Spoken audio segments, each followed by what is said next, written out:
parle de différence, on peut être noir ou flic d'ailleurs, et on se demande toujours, on est différent par rapport à quelle norme, quoi.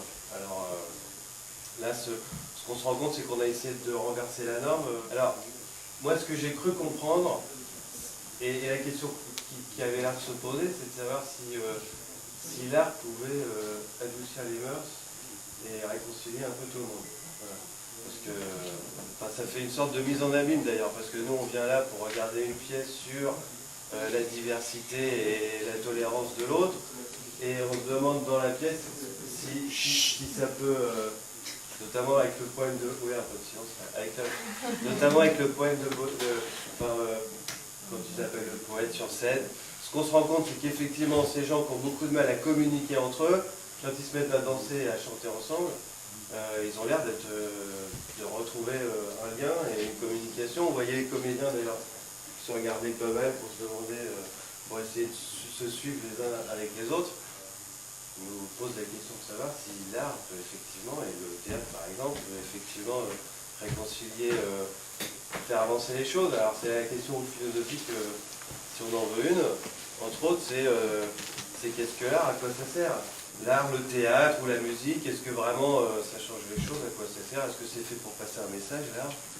Est-ce que ça change vraiment les idées qu'on peut avoir? Ou c'est fait pour représenter la réalité sans chercher forcément à la changer?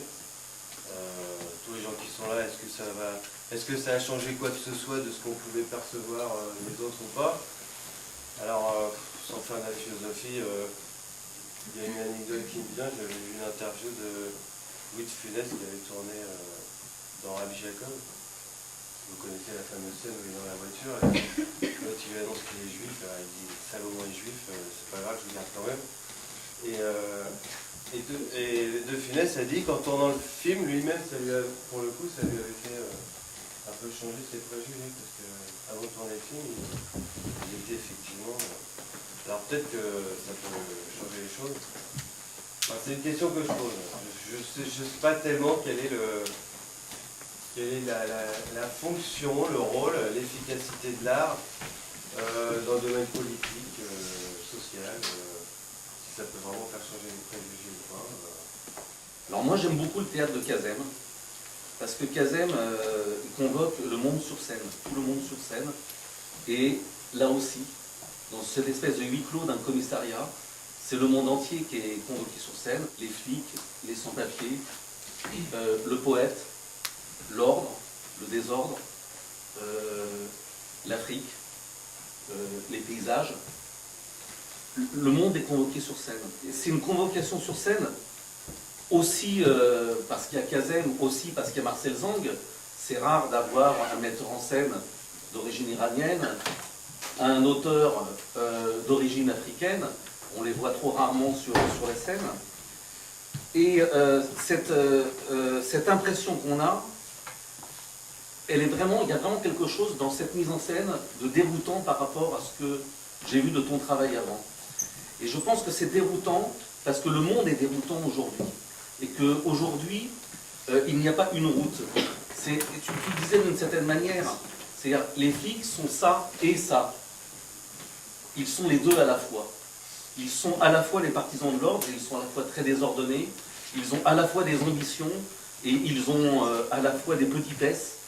C'est le monde pour ce qu'il y a de pire et le monde pour ce qu'il y a de meilleur, et en même temps sur le plateau, je trouve. Tout le monde, avec derrière les fantômes du monde, ceux qui ne sont pas là, peut-être les femmes, et tous ceux qui devraient être convoqués sur scène.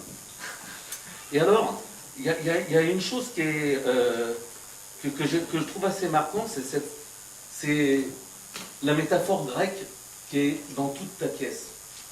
Par exemple, ça commence comme une tragédie grecque. On dit il va y avoir un mort. Et le mort n'est pas forcément obligatoire. Peut-être que c'est un mort, peut-être que c'est une hallucination, peut-être que c'est une métaphore, mais ça commence vraiment comme cette tragédie grecque qu'on retrouve peut-être à la fin, mais qu'on perd pendant tout le spectacle.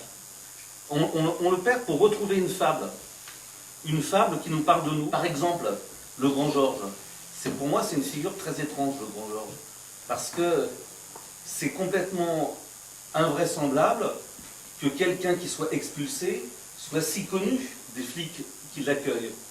Alors, s'il est si connu, c'est peut-être parce que il est expulsé, c'est peut-être parce qu'il résume à lui tous les immigrés, tous les expulsés, et c'est peut-être aussi parce qu'il revient, il repart, il revient, il repart, comme nous d'ailleurs, nous le faisons, même si on ne fait pas ce voyage-là dans le monde, mais comme les expulsés le font eux-mêmes.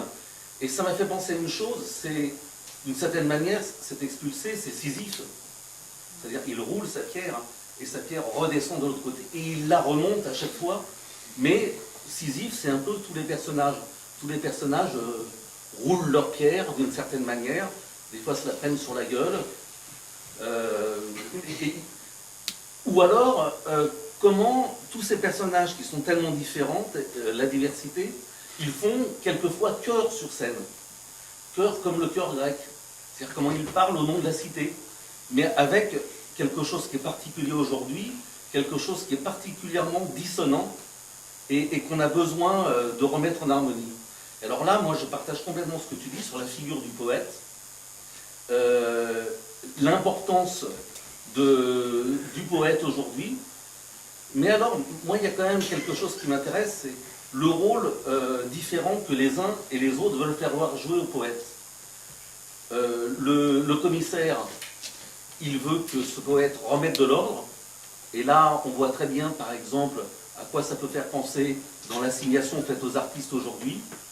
Et d'autres, notamment ce que représente le Grand Georges, ils demandent au poète autre chose, pas seulement une consolation, mais une force, puiser une force. Voilà, et je crois qu'il y a quelque chose sur la poésie dans ce spectacle-là, c'est où est-ce qu'on doit tirer notre force aujourd'hui. Une autre chose qui m'a beaucoup intéressé, c'est la question des mots. La question des mots, la question du vol des mots. Alors là, je ne sais pas ce que le philosophe pourrait dire, mais en tout cas ce que le politique peut dire, c'est qu'il y en a qui nous volent sacrément des mots aujourd'hui. Et que ces mots, on a besoin de les défendre, on a besoin de les reprendre et de les défendre.